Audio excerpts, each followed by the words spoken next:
మన ప్రభువును మన రక్షకుడు యేసుక్రీస్తు ప్రభు వారి పరిశుద్ధమైన నామంలో ఈ ఉదయకాల వాక్య ధ్యానమును వీక్షిస్తున్న విశ్వాసులకు, సంఘమునకు, సేవకులకు, సకల పరిశుద్ధులకు దేవుని కృపయు దేవుని సమాధానము ఆయన మందిరంలోని దీవెన మీకు కలుగునుగాక.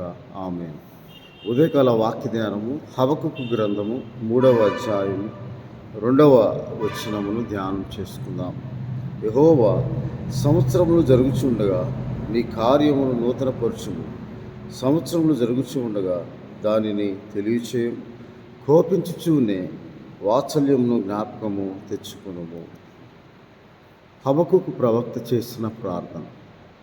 నిన్ను గూర్చిన వార్త విని నేను భయపడుచున్నాను ప్రభువా, సంవత్సరంలో జరుగుచూ ఉండగా నీ కార్యమును మాకు నూతనపరచుము అని ప్రార్థన చేస్తూ ఉన్నాడు. అలాగే మన జీవితంలో కూడా ఈ నూతన సంవత్సరంలో ఈ సంవత్సరంలో గడుస్తూనే ఉన్నవి, కానీ నూతన కార్యములు అనగా మన జీవితంలో ఇదివరకెన్నడూ పొందుకొనని కార్యములు, దేవుని క్రియలు గొప్పవిగా ఉన్నవి.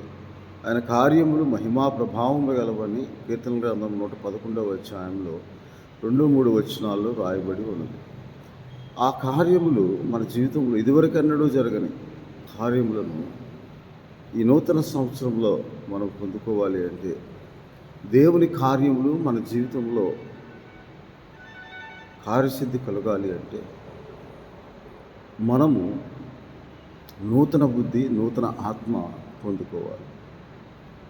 అది ఆ నూతన బుద్ధి, నూతన ఆత్మ మనం పొందుకోవటానికి మనకే మనం ఏం చేయలేము, కానీ కేవలము దేవునికి చేయు ప్రార్థనల ద్వారా మాత్రమే మనము పొందుకుంటాం. మన జీవితంలో దేవుడు నూతన కార్యములు చేయాలి అంటే మనము నూతన ఆత్మను, నూతన బుద్ధిని పొందుకోవాలి. అది దేవుని వల్ల దయచేయబడిన ఆత్మగా, బుద్ధిగా మనము పొందుకోవాలి. అది కేవలము దేవునికి ప్రార్థించడం ద్వారా, దేవుని వాక్యమును ధ్యానించడం ద్వారా, ఆ వాక్యములో మనం ధ్యానించినప్పుడు యేసుక్రీస్తు ప్రభువును చూస్తూ ఉన్నట్టుగా ఆ వాక్యమును ధ్యానించినప్పుడు ఆయన చేసిన వాగ్దానములన్నీ నిశ్చయములుగా మన జీవితంలో జరుగుతాయని, నూతన కార్యములు దేవుడు మనకు అనుగ్రహిస్తాడని దేవుని వాక్యంలో రాయబడి ఉంది. అందుకై యెహెజ్కేలు గ్రంథంలో దేవుని వాక్యంలో ఇలాగూ రాయబడి ఉన్నది. 11వ అధ్యాయంలో దేవుడు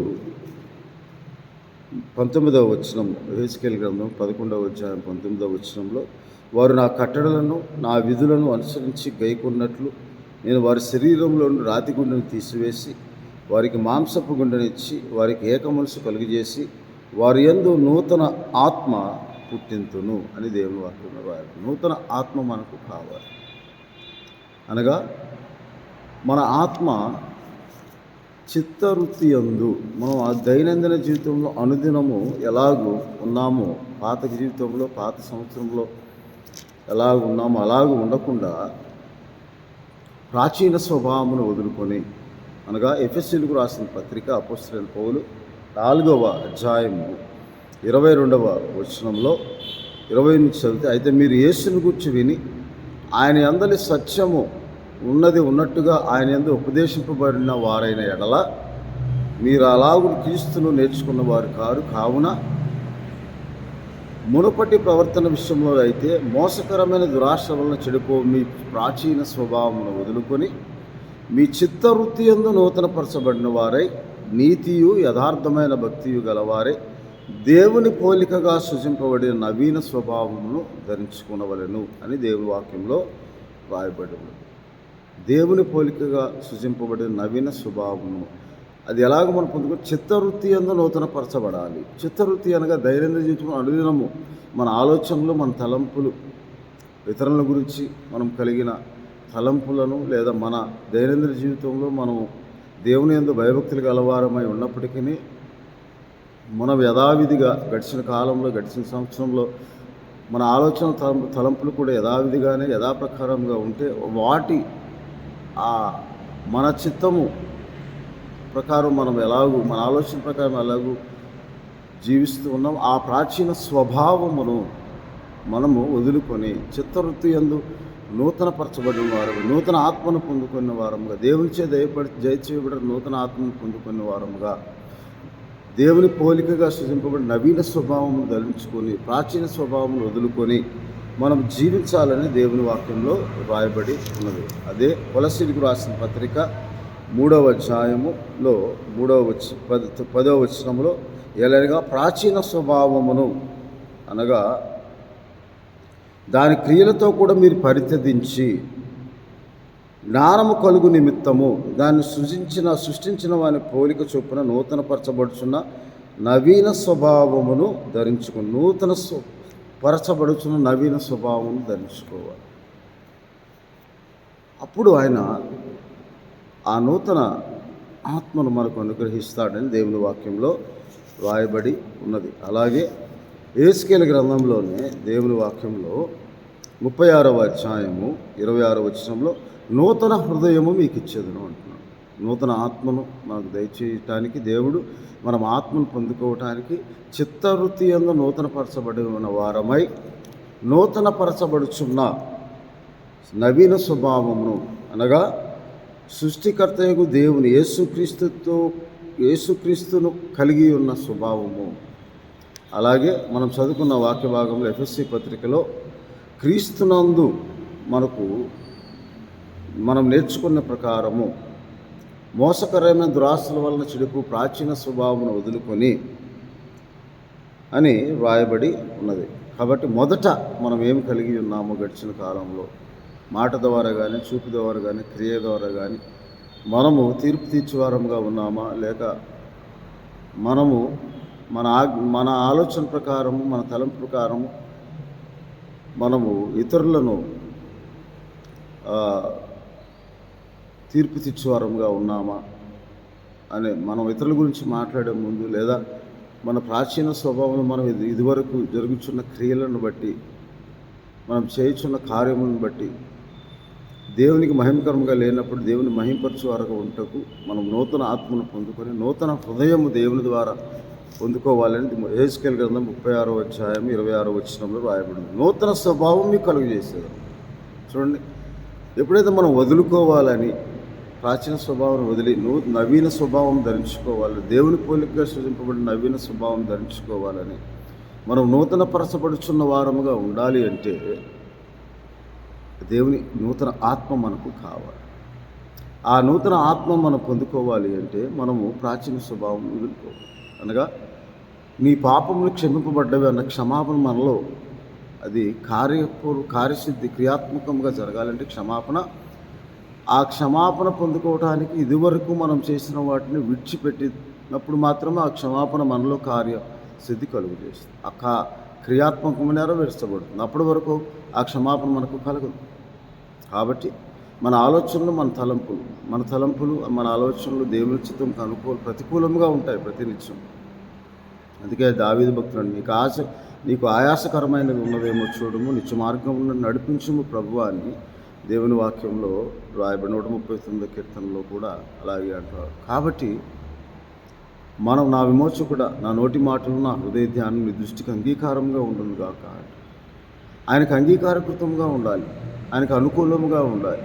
ఆ అనుకూలమైన భక్తి మనము దేవుని ఎడల కనపరచాలంటే ఆయన ద్వారా దయచేయబడిన నూతన ఆత్మను ఆ నూతన ఆత్మను మనం పొందుకోవాలంటే నూతన హృదయమును నూతన స్వభావం మనం కలిగి ఆ నూతన స్వభావం నూతన హృదయం పొందుకోవాలంటే మనము ప్రాచీన స్వభావాన్ని వదులుకోవాలి. అప్పుడు సంవత్సరం జరుగుతుండగా దేవుడు మన జీవితంలో కార్యమును నూతనపరిచి నూతన క్రియలు మన జీవితంలో జరిగిస్తాడు.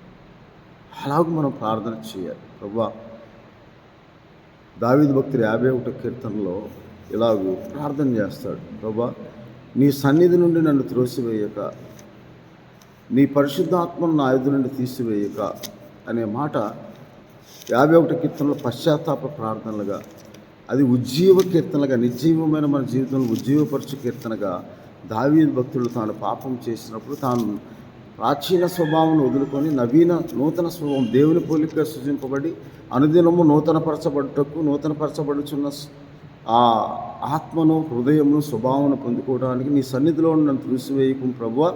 51వ అధ్యాయం కీర్తన గ్రంథము 9వ వచనంలో, నా పాపములకు విముఖుడవు కమ్ము, నా దోషములను తుడిచివేయము. దేవా, నా యందు శుద్ధ హృదయమును కలుగు చేయము, నా అంతరంగంలో స్థిరమైన మనసు నూతనముగా పుట్టించు. ప్రభువా, నిన్ను విడువక ఎడబాయక నీ యందు భయభక్తులు కలిగి జీవించినట్లు స్థిరమైన మనసు నూతనముగా పుట్టించుము. నీ రక్షణ ఆనందం మరలా నాకు పుట్టించి సమ్మతి గల మనసు కలుగజేసి నన్ను నీ విశ్వాసంలో దృఢపరచు ప్రభువా, రక్తాపరాధం నుండి నన్ను విడిపించు ప్రభువా అని ప్రార్థన చేస్తాను. అటువంటి నూతనముగా పుట్టించు స్థిరమైన మనస్సు మనకు కావాలి. అది దేవుడు నూతనముగా మనకు అనుగ్రహించు. రాతి గుండెను తీసివేసి కఠినమైన హృదయం తీసివేసి, అక్కడ సందర్భానుసారంగా రాతి గుండె దేనికి సాదృశ్యంగా ఉందంటే విగ్రహారాధన చేయించి ఉన్నారు. జీవం గల దేవుణ్ణి విడిచి వారి విగ్రహములకు బలి అర్పిస్తూ విగ్రహములను పూజిస్తూ ఉన్న సమయంలో ఆ రాతి గుండెను చూడని వినని మాట్లాడలేని వాటిని విడిచి మీకు జీవము గల నా ఆత్మను, జీవము గల దేవుణ్ణి ఆరాధించే ఆత్మను, నూతన హృదయమును, నూతన స్వభావమును మీకు కలుగజేస్తానని దేవుని వాక్యంలో రాయబడింది.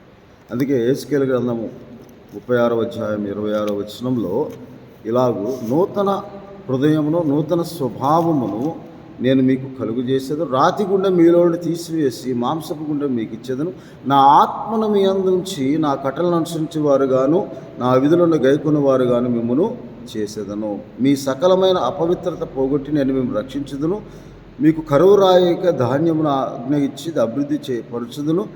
నేను మీ దేవుడినై ఉందును, మీరు నా జనులై ఉందురు అని దేవుని వాక్యంలో రాయబడింది. కాబట్టి ఈ నూతన హృదయము ఏమిటంటే ఇర్మియా గ్రంథము 24వ అధ్యాయంలో దేవుని వాక్యంలో రాయబడింది. నూతన హృదయము అనగా 24వ అధ్యాయం ఇర్మియా గ్రంథం 7వ వచనములో ఆ నూతన హృదయం ఏమిటంటే, ఆ నూతన హృదయము వారు పూర్ణ హృదయంతో నా యొద్దకు తిరిగి రాగా, అనగా మనము ప్రాచీన స్వభావం వదులుకొని నవీన స్వభావం ధరించుకొని చిత్తవృత్తి యందు నూతనపరచబడిన వారమై మనము దేవుని చిత్తమేదో పరీక్షించి తెలుసుకున్నట్లుగా రోమాపత్రిక 12వ అధ్యాయము ఇలాగూ దేవుని వాక్యంలో రాయబడింది. రోమాపత్రిక 12వ అధ్యాయం 2వ వచనములో, మీరు ఈ లోక మర్యాదను అనుసరింపక ఉత్తమమును అనుకూలమును సంపూర్ణమైన దేవుని చిత్తం ఏదో పరీక్షించి తెలుసుకున్నట్లు మీ మనస్సు మారి నూతన మొగుటి వలన రూపాంతరము చెందురు. దేవుని చిత్తం ఏదో పరీక్షించి తెలుసుకున్నట్లు మీ మనస్సు మారి నూతన మొగుటి వలన రూపాంతరం, అంతరంగం యొక్క రూపము అంటే ఈ లోక మర్యాద అనగా మన ప్రాచీన స్వభావమును ధరించుకుని, ఒకప్పుడు మనము ఈ లోక మర్యాదను అనుసరించే వారుగా ఉన్నట్లయితే కాదు, ఆయనకు ఆయాసకరమైన మన జీవితంలో ఉన్నది, దాన్ని తీసివేసుకోవడానికి మనం దేవునికి ప్రార్థన చేయాలి. అప్పుడు ఆయన నూతన ఆత్మను, నూతన హృదయం, నూతన స్వభావమును ఆయనే దయచేసి, ఆ నూతన హృదయం ఎటువంటిదంట అంటే మనము ప్రాచీన స్వభావం వదులుకొని చిత్తవృత్తి యందు నూతనపరచబడిన వారమై, ప్రభువా నీవు నన్ను కరుణించు ప్రభువా, నీ రక్షణ ఆనందం నాకు దయచేయి ప్రభువా, స్థిరమైన మనసు నూతనంగా నాకు పుట్టించి నీ ఎడల విశ్వాసం కలిగిన జీవితం నాకు అనుగ్రహించు ప్రభువా అని మనం ప్రార్థన చేసినప్పుడు ఆయన మనకు నూతన ఆత్మను అనగా క్రీస్తు ఆత్మను మనకు అనుగ్రహిస్తారు. అందుకే అపొస్తలుడైన పౌలు గారు, మీలో క్రీస్తు స్వరూపం ఏర్పడే వరకు నాకు ప్రసవ వేదన కలుగుతూ ఉన్నది అంటాడు. ఆ స్వరూపము దేవుని పోలిక సృజింపబడిన నవీన స్వభావం మనలో ఏర్పడే వరకు ఎప్పుడు ఏర్పడుతుందంటే మనం చిత్తవృత్తి యందు నూతనపరచబడిన వారమై దేవుని చిత్తం మీద పరీక్షించి తెలుసుకున్నట్లు మన మనస్సు మారి నూతనమై రూపాంతరం, అంతరంగం యొక్క రూపం మారటం వలన, ఆలోచన మారటం వలన, తలంపులు మారటం వలన, దేవుని చిత్తంకు అనుకూలమైన మనస్సు మనం జీవితంలో జీవించటం వలన, దేవుడు మనయందు ఆనందపడటం వలన, మనయందు కరుణించి మనకు దేవుడు తన వాగ్దానమును నెరవేరుస్తాడని దేవుని వాక్యంలో రాయబడింది. కాబట్టి ఆ హృదయం ఎటువంటిది? నూతన హృదయం అంటే వారు పూర్ణ హృదయం. మనం ఎప్పుడైతే దేవుని వైపు తిరుగుతామో, ఈ లోక మర్యాదను అనుసరింపక చిత్తవృత్తి యందు నూతనపరచబడిన వారమై ప్రాచీన స్వభావమును వదులుకొని గడిచిన కాలం జీవిత విధానమును వదులుకొని ప్రార్థనాపూర్వకంగా దేవుని సన్నిధిలో మనం ప్రార్థించుకొని మనము పాపులు గ్రహించి మన పాపం ఒప్పుకున్నప్పుడు ఆయన క్షమించడానికి ఎల్లప్పుడూ సిద్ధంగా ఉన్న దేవుడు కనుక మన పాపములు క్షమించడానికి, మన పాపములు ఏవైతే దోషంలో అడ్డముగా ఉన్నవో దేవుని కార్యము మన జీవితం జరగకుండా ఉండడానికి గల కారణం వాటిని తీసివేసినప్పుడు ఆ క్షమాపణ మన జీవితంలో నెరవేర్చబడుతుంది. ఆ క్షమాపణ నెరవేర్చబడినప్పుడు నీవు నూతన సృష్టిగా సృజింపబడతావు. క్రీస్తు యేసునందు నూతన సృష్టిగా సృజింపబడినవాడు. ఇదిగో సమస్తమును కొత్తవైన పాతవి గతించును. ఆ పాతవి గతించి నూతన హృదయం అనగా చూడండి, నా జనులకు నేను వారి దేవుని నేను యెహోవాను నన్ను ఎరుగు హృదయమే నూతన హృదయం. దేవుడైన యెహోవా ఉన్నాడని ఆయన ఎరిగే హృదయాన్ని నూతన హృదయముగా దేవుడు మనకు అనుగ్రహిస్తాడు. అలాగే నా యందు మీ ఆత్మ నా ఆత్మను ఉంచి అంటాడు. యేసుకేలు గ్రంథం 36వ అధ్యాయం. నా ఆత్మను ఉంచి.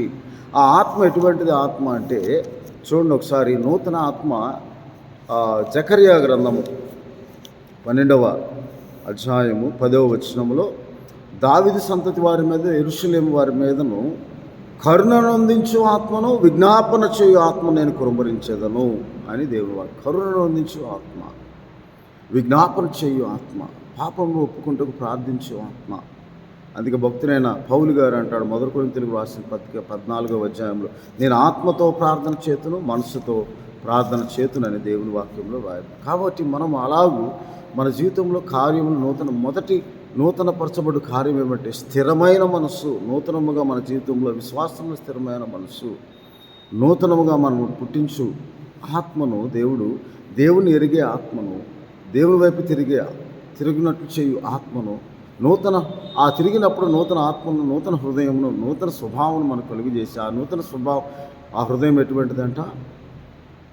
ఇర్మీయా గ్రంథం 24వ అధ్యాయం 7వ వచనములో, దేవుని ఎరుగు హృదయము, నూతన ఆత్మ ఎటువంటిదో విజ్ఞాపన చేయు ఆత్మను దేవుడు మనకు అనుగ్రహించి, ప్రతినిత్యం దేవుని ఆశ్రయించి చిత్తవృత్తి యందు నూతనపరచబడిన వారమై మనము లోక మర్యాదను అనుసరింపక దేవుని చిత్తం మీద పరీక్షించి తెలుసుకున్నట్లుగా మనము నూతనమైన ఆత్మను పొందుకొని మనం రూపాంతరము చెందాలని. అంతరంగం మీకు రూపం దేవునికి ఇష్టమైనది కాదు, మిగిలిన విలువైనది కనుక అలాగూ మనము దేవుని సన్నిధిలో ఆ నూతన ఆత్మను, నూతన హృదయమును, నూతన బుద్ధిని, స్వభావం మనం పొందుకున్నప్పుడు సంవత్సరం జరుగుతుండగా నూతన కార్యములు దేవుడు మన జీవితంలో జరిగిస్తారు. ఈ నూతన సంవత్సరంలో అలాగూ అది పాప క్షమాపణ, రక్షణ భాగ్యము యేసుక్రీస్తు నామమున విశ్వాసం ఉంచుట ద్వారా మనకు కలుగుతుందని దేవుని వాక్యంలో రాయబడి. కాబట్టి మనం అలాగూ చిత్తవృత్తి యందు నూతనపరచబడిన వారు ప్రాచీన స్వభావం వదులుకొని ఈ లోక మర్యాదను అనుప్రమింపక దేవుడు అనుగ్రహించిన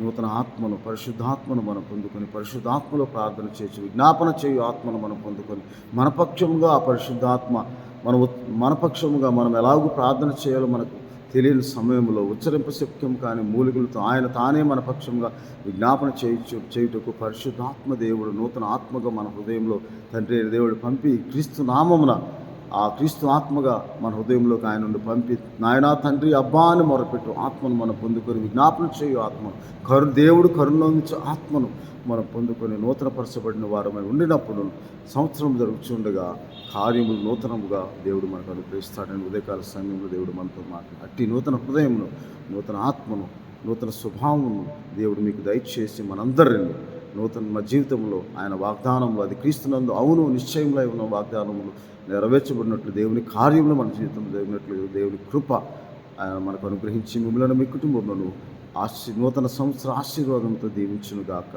ఆమేన్. ప్రభువానికి స్తోత్రాలు. ఇదిగో తండ్రి ఈ వాక్యాన్ని బట్టి స్తుతులు స్తోత్రాలు. విత్తబడిన వాక్యం ప్రతి జీవితంలో ప్రభువా నెరవేర్చబడి నిశ్చయంగా క్రీస్తునందు ప్రతి వాగ్దానం నెరవేర్చబడినట్టు నూతన స్వభావమును, నూతన ఆత్మను, నూతన బుద్ధిని మేము పొందుకొని ప్రాచీన స్వభావంలో వదులుకొని చిత్తవృత్తి యందు నూతనపరచబడిన వారమే దేవుని చిత్తమైన మీ చిత్తం మీద పరీక్షించి తెలుసుకున్నట్లు మా మనస్సు మారి నూతన ఒకటి వల్ల రూపాంతరం చెంది మీ కార్యంలో నూతనముగా మా జీవితం జరుగుతుగల ఆత్మ నడిపింపును అందరికీ దయచేయమని మా ప్రభువును రక్షకుడైన యేసుక్రీస్తు వారి పరిశుద్ధమైన నామం ఈ వీడియో ద్వారా వీక్షిస్తున్న ప్రతి ఒక్కరి కొరకు ఆశీర్వాదం కొరకు ప్రార్థన చేయించున్నాను తండ్రి. ఆమేన్. మన తండ్రి అయిన దేవుని ప్రేమ, ప్రభువును రక్షకుడైన యేసుక్రీస్తు వారి కృప, పరిశుద్ధాత్మని చాదరణ అన్యోన్య సహవాసం దేవుడు మీకు మీ కుటుంబంలో అనుగ్రహించి మిమ్మల్ని నూతన కార్యముల చేత నూతన ఆశీర్వాదంతో ఆశీర్వదించును గాక. ఆమేన్. దేవుని దీవించును గాక. ఆమేన్.